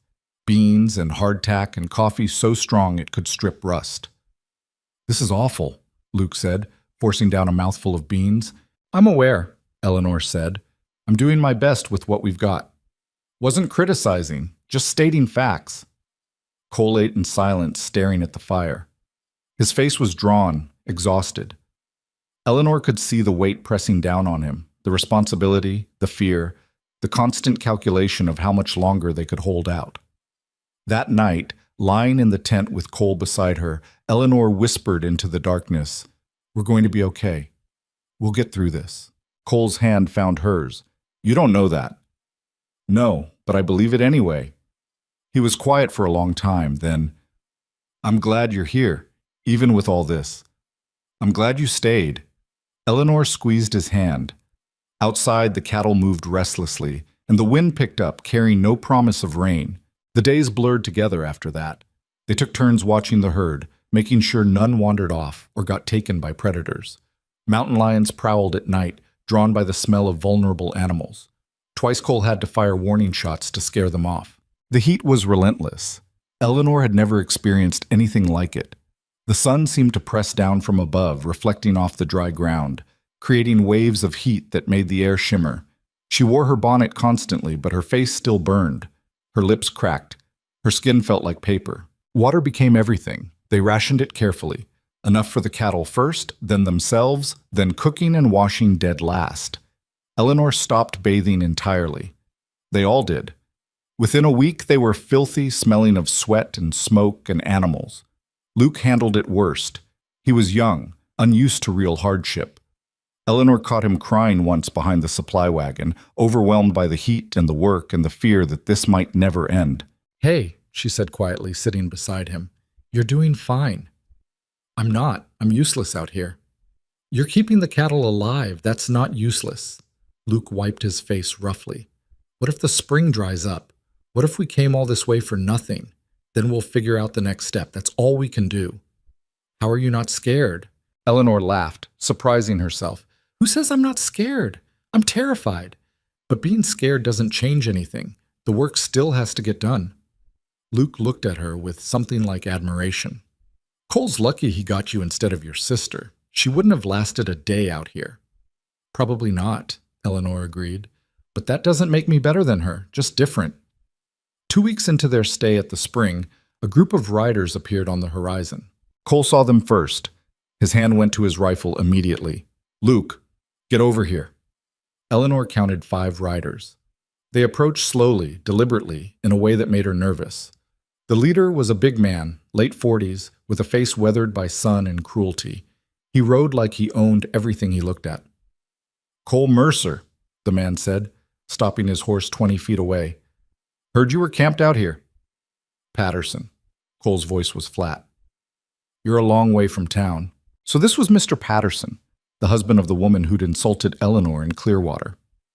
"Looking at the situation," Patterson said, his eyes sweeping over their camp, the cattle, the spring. "Seems you're barely hanging on. That's a shame." "We're managing fine. Are you? Because from where I'm sitting, you've got 60 head of cattle fighting over one water source. You're living in a tent, and every day this drought continues costs you money you don't have." Patterson smiled. It wasn't friendly. "My offer still stands, $15,000 for the whole property. That's more than generous considering you're about to lose everything anyway." "I already told your wife, I'm not selling. That was before you lost a quarter of your herd, before the drought hit. Times change, Mercer. Smart men adapt." Cole's knuckles went white on the rifle. "Get off my land." "This isn't your land. This is open range. The spring belongs to whoever gets here first." Patterson's eyes went to Eleanor. "Though I have to say I'm impressed. Your wife's tougher than she looks. Most women would have run back to civilization by now." "Leave her out of this. Just making an observation. You married yourself a survivor. Question is whether she can survive what's coming." "Is that a threat?" Patterson's smile widened. "Just a warning. Friendly-like, things happen out here. Accidents, animals die, people get hurt. A smart man would take the money and start over somewhere safer." One of Patterson's men, younger, meaner-looking, laughed. "Yeah. Real shame about those cattle you lost a few weeks back. Terrible accident." Cole raised his rifle in one smooth motion, pointing it directly at Patterson's chest. "Say that again." The camp went dead silent. Patterson held up his hand, still smiling. "Easy now. No need for violence. We're all civilized here." "You poisoned my herd." "That's a serious accusation. You got proof?" "I don't need proof. I know it was you." "Knowing and proving are different things, and without proof," Patterson shrugged, "you're just a failing rancher looking for someone to blame." Eleanor stepped forward before she could think better of it. "Why? Why are you doing this? You've already got land." "Money." "What do you need ours for?" Patterson looked at her like she was a child asking why the sky was blue. "Because it's there. Because I can. Because men like your husband are weak, and weakness deserves to be punished." He tipped his hat mockingly. "Think about my offer, Mercer, before something else unfortunate happens." They rode off, leaving dust and implied threats hanging in the air. Cole lowered the rifle slowly. His hands were shaking with rage. "I should have shot him." "And then what?" Luke asked quietly. "You'd hang. He's too well connected. The law would take his side." "I don't care." "Yes, you do." Eleanor touched Cole's arm. "Because shooting him would mean leaving me alone, and you're not going to do that." Cole looked at her. Some of the rage bled out of his eyes, replaced by fear. "He's not going to stop. You understand that? He'll keep pushing until we break or he takes what he wants. Then we don't break." Eleanor, we don't break, she repeated firmly. We keep the cattle alive. We wait out the drought. We survive this. But surviving got harder. The spring's flow decreased daily. What had been a steady stream became a trickle. The cattle were losing weight, ribs showing through their hides. Eleanor could count each bone. Luke got sick first. Fever, chills, vomiting, probably from bad water or spoiled food. Eleanor tried to care for him, but they had no medicine, no doctor, nothing but cold compresses and hope. Cole worked double shifts to make up for Luke being down. Eleanor watched him push himself past exhaustion, past sense, until he was barely standing. You need to rest, she told him one night. Can't. Cattle need watching. The cattle need you alive more than they need you awake. I'll rest when the drought breaks. Cole, I said I'll rest when the drought breaks. He immediately looked sorry for snapping. I'm sorry. I didn't mean... I know. Eleanor put her hand on his face, feeling the fever heat of sun-damaged skin. But you're no good to anyone if you collapse. He leaned into her touch. I'm scared, Eleanor. I'm scared we're going to lose everything. The herd, the ranch, all of it. We might, she said honestly, but we'll still have each other. That's not enough to live on. It's enough to start over with. Cole pulled her close, and they stood like that in the dark, holding on to each other while the world tried to tear them apart. Luke recovered after 3 days of fever, weak and shaky, but alive. Eleanor made him rest another 2 days before letting him help with the cattle again. And then, on a morning that started like all the others, everything changed. Eleanor woke to the sound of Cole moving around outside the tent. Nothing unusual. But when she emerged, he was staring at the sky with an expression she couldn't read. What is it? He pointed west. Eleanor looked and saw clouds, real clouds, dark ones, heavy with the promise of rain. Don't get excited, Cole said. Clouds don't always mean rain. I've seen them build up and blow away 100 times. But these clouds didn't blow away. They built through the morning, piling higher, turning darker. The air changed, became thick, electric.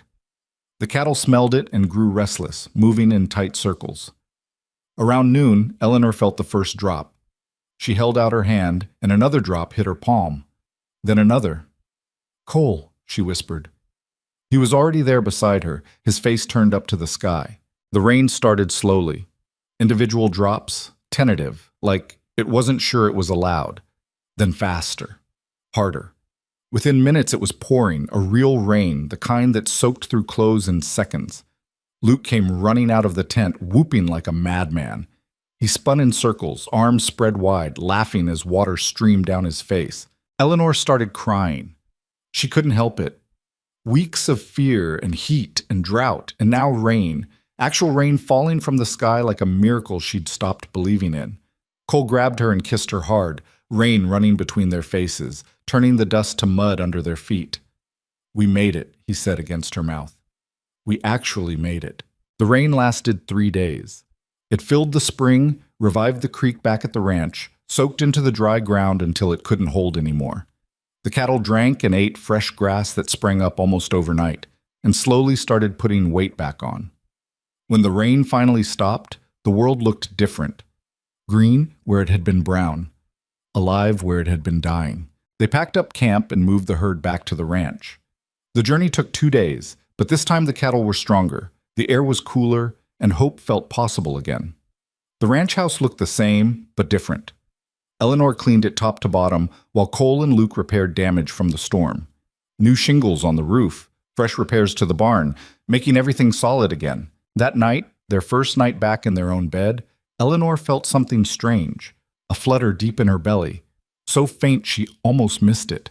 She lay still, hand on her stomach, waiting to see if it happened again. It did. Eleanor's breath caught. She'd suspected for a week or so, but hadn't been sure, had been too scared to hope.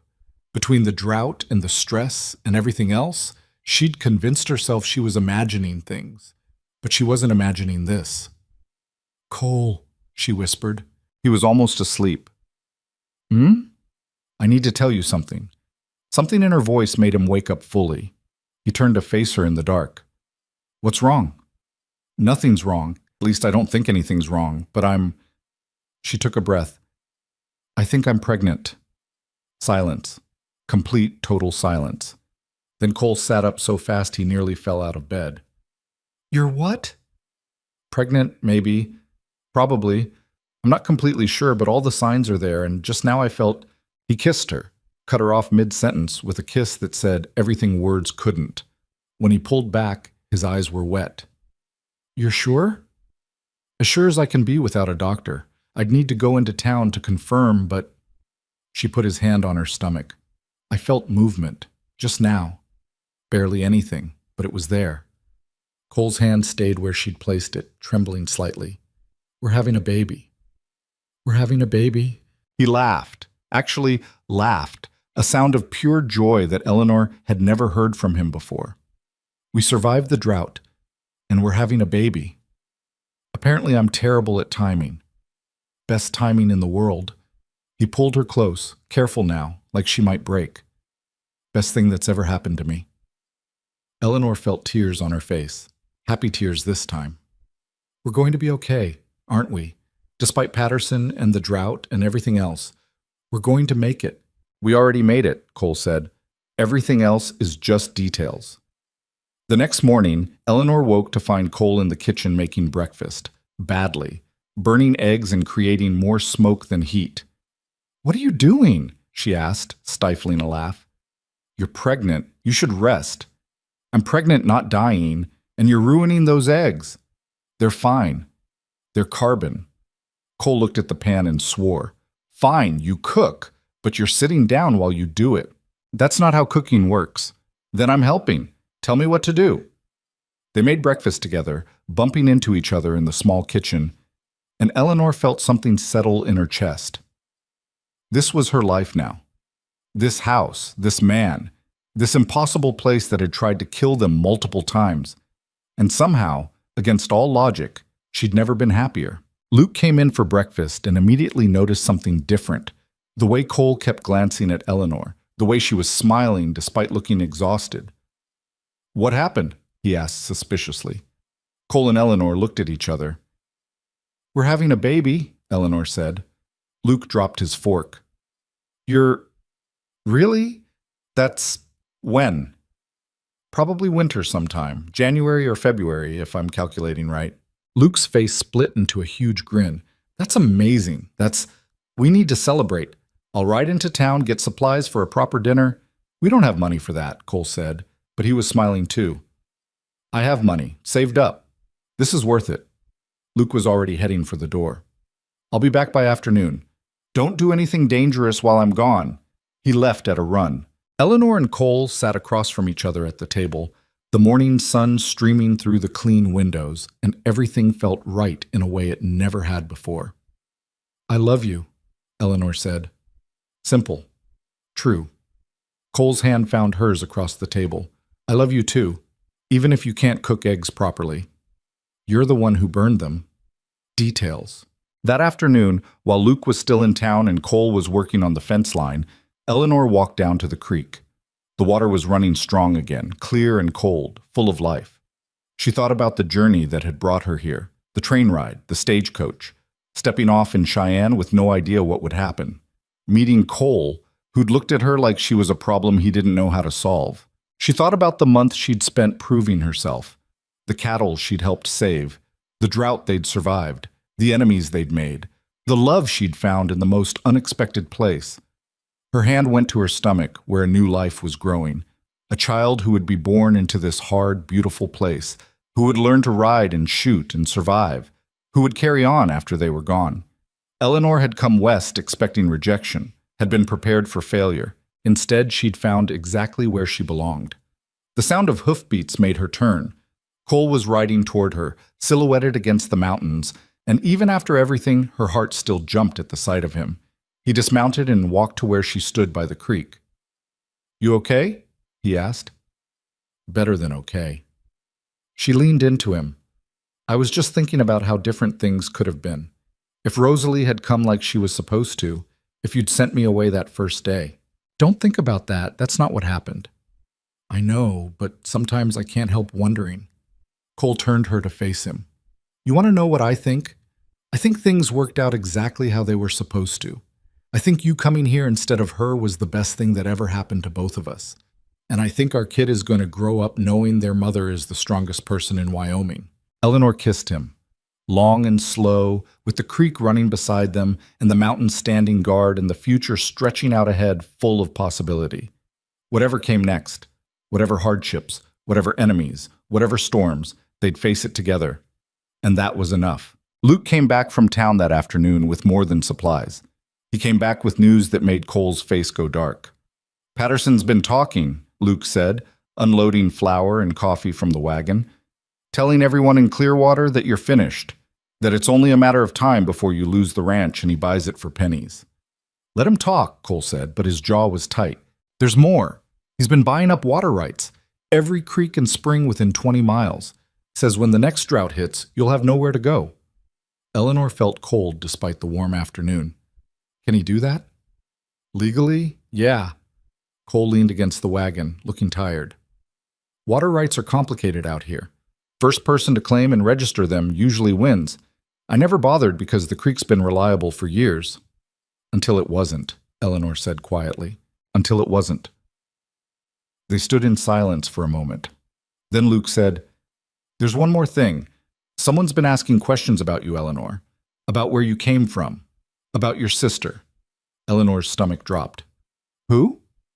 "Didn't get a name. Just a man in a nice suit, staying at the hotel, asking about the mail-order bride who married Cole Mercer instead of the woman he was expecting." Cole's hand went to Eleanor's shoulder. "Could be Thomas again. Or it could be Patterson looking for ammunition," Luke said. "Either way, it's not good."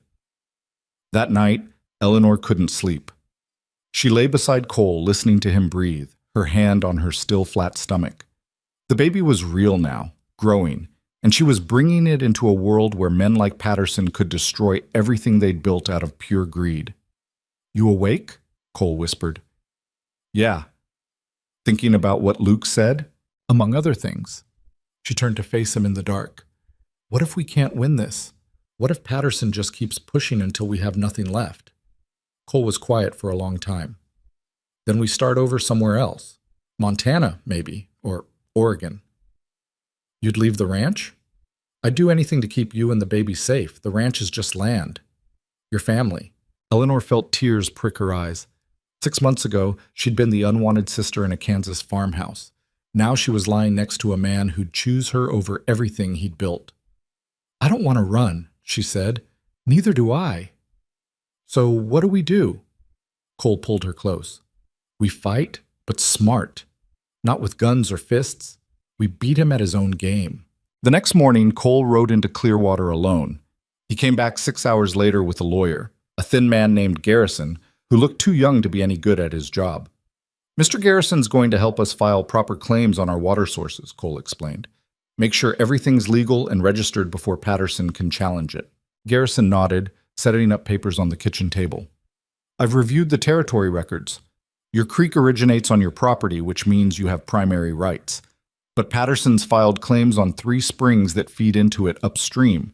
If he blocks those, he can choke off our water supply without touching our land," Cole finished. "Exactly." Garrison pushed his glasses up. "However, there's a provision in territorial law about existing use. Since you've been running cattle on this land for 12 years, you have historical precedent. We can challenge his claims." "How long would that take?" Eleanor asked. "Months, maybe a year, and it'll cost money you probably don't have." Cole rubbed his face. "What's the alternative?" "You could try to buy the water rights from him. Negotiate." "Patterson doesn't want to negotiate. He wants me gone." Garrison looked uncomfortable. "Then you're in a difficult position, Mr. Mercer. I'm sorry." After the lawyer left, Cole sat at the table with his head in his hands. Eleanor had never seen him look so defeated. "We'll figure something out," she said, sitting beside him. "With what? We barely survived the drought. We don't have money for a legal battle. We don't have—" He stopped, looking at her. "I'm sorry. I shouldn't dump this on you. Not with the baby. The baby is exactly why you should tell me everything. We're in this together, remember?" Cole managed a slight smile. "Yeah, together." The answer came from an unexpected source 2 days later. Eleanor was in the garden, fighting with weeds that seemed to grow faster than vegetables, when she heard a wagon approaching. She stood, shading her eyes against the sun, and saw two women climbing down. Her stomach clenched. She recognized one of them, Mrs. Patterson, the blonde woman who'd insulted her in town. But the other woman was different, older, dressed simply, with kind eyes and work-roughened hands. "Mrs. Mercer," the older woman said, approaching with her hands held out peacefully.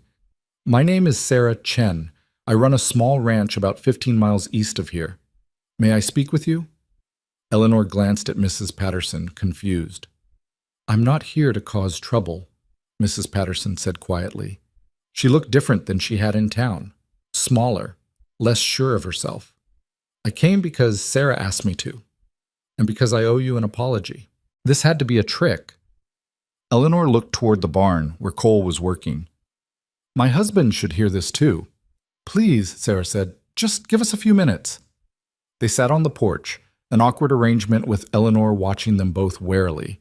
Mrs. Patterson kept twisting her hands in her lap. "I was cruel to you in town," Mrs. Patterson said finally. "The things I said about you being second choice, about your sister, that was wrong.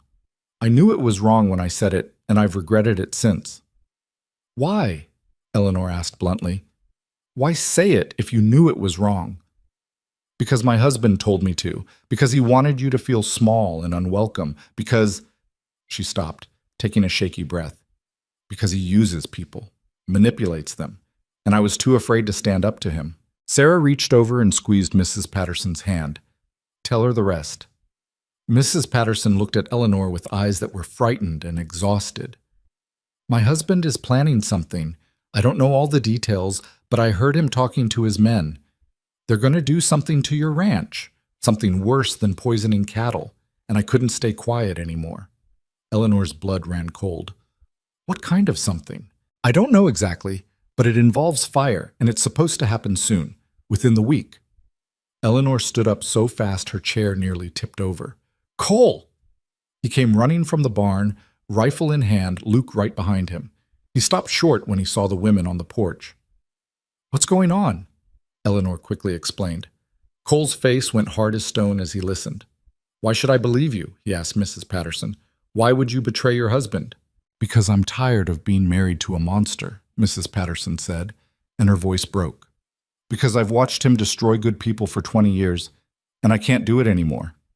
Because if something happens to you or your wife or that baby she's carrying, I'll never forgive myself."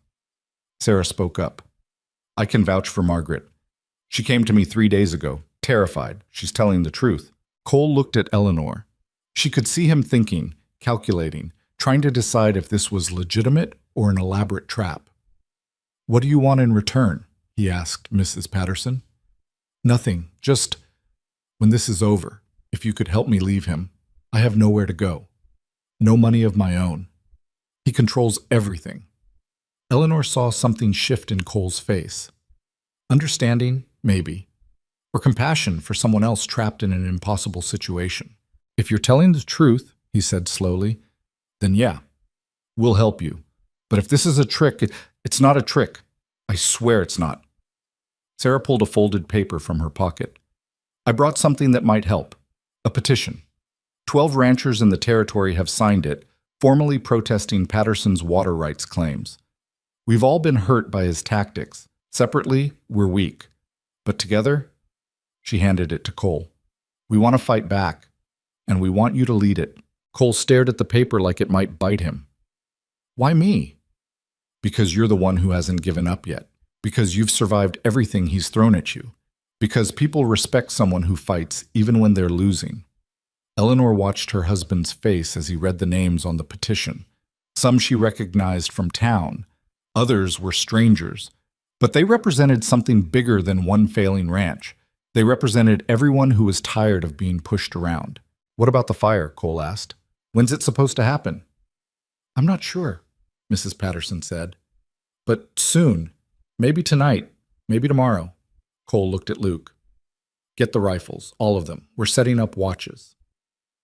That night, nobody slept.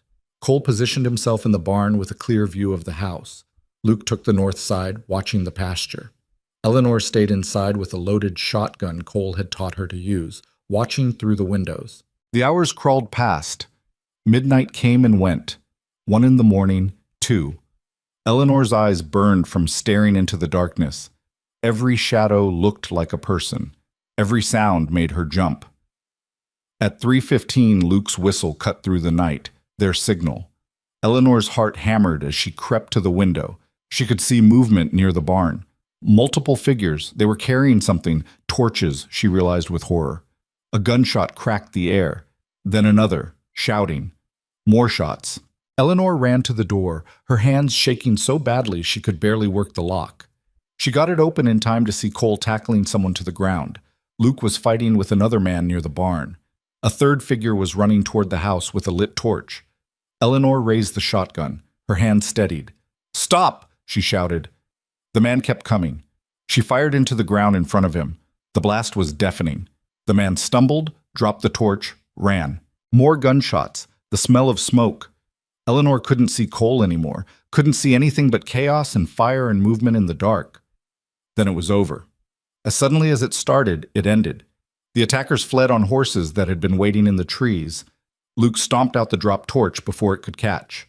Cole stood in the yard, breathing hard, blood on his knuckles. "Everyone okay?" he called. "I'm fine," Luke said. "Eleanor?" "I'm here. I'm okay." They stood in the yard as dawn started breaking, looking at the damage. Not much, thankfully. A scorch mark where the torch had fallen. Some trampled garden, but the house and barn were intact. "We got lucky," Luke said.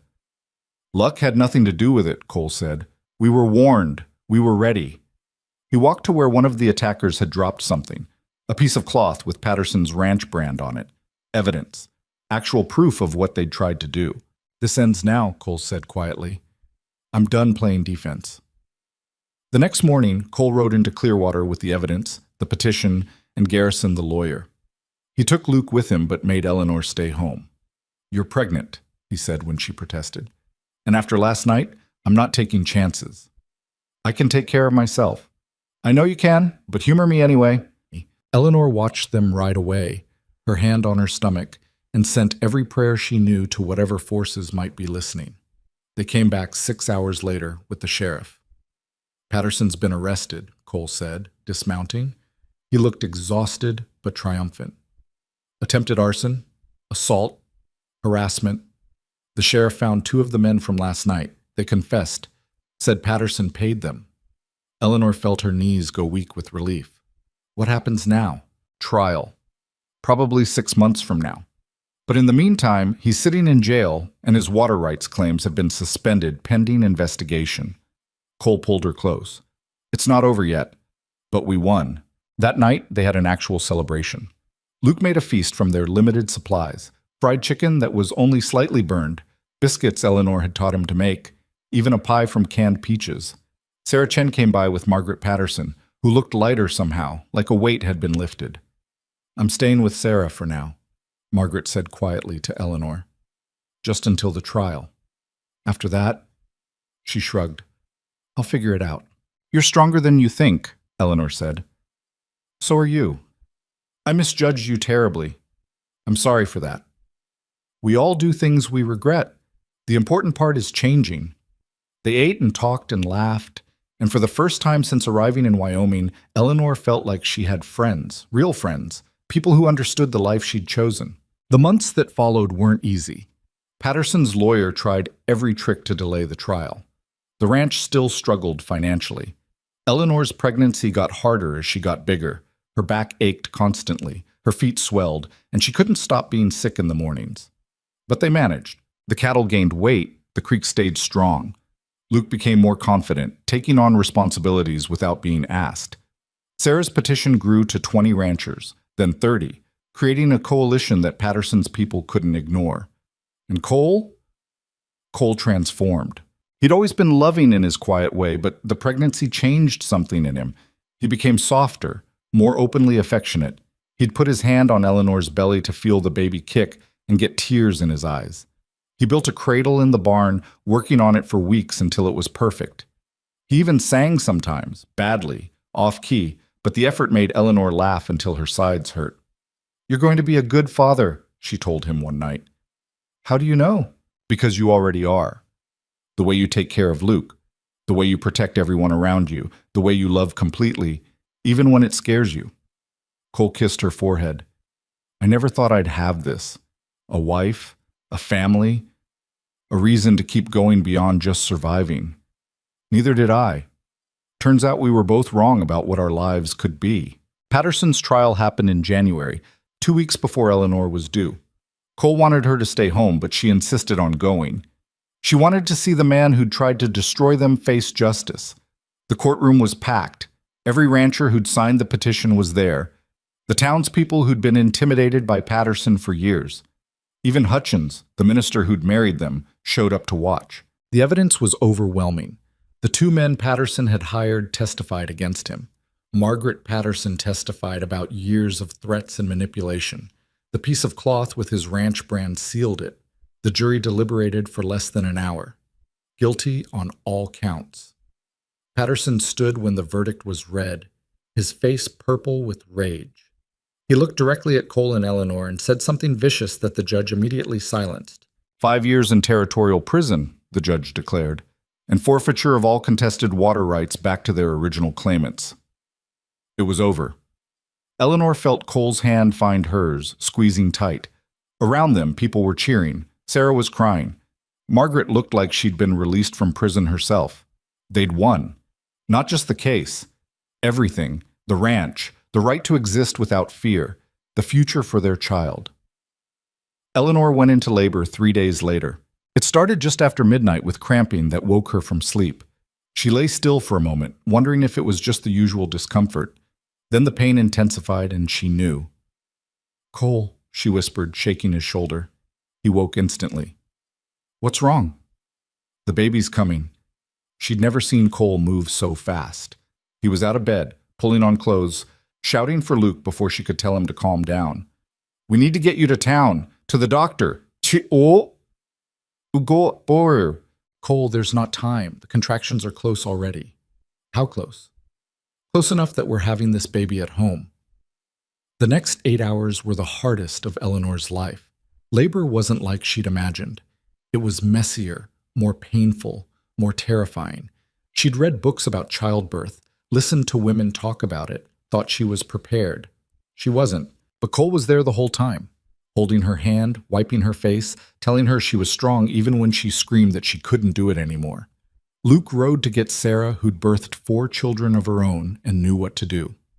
Between her calm instructions and Cole's steady presence, Eleanor made it through. The baby came just after dawn. A girl, small but healthy, with a loud cry that filled the house. Eleanor held her daughter for the first time and understood something she'd never quite grasped before. This was what she'd been fighting for, not just the ranch or her marriage or proving herself. This, the future, the continuation of something good in a hard world. She's perfect, Cole whispered, touching the baby's tiny hand. His eyes were wet. You're perfect. What should we name her? Eleanor asked.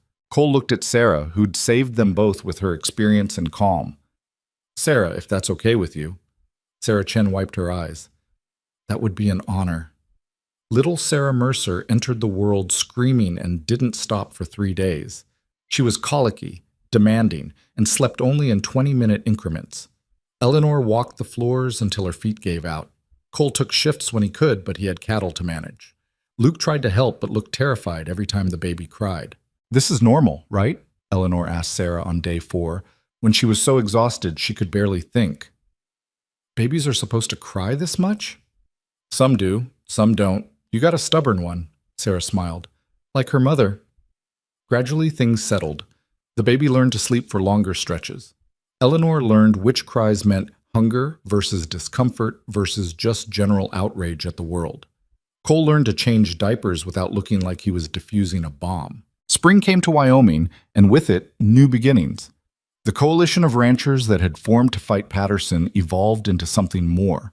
A cooperative where they shared resources, helped each other with cattle drives, pooled money for better equipment.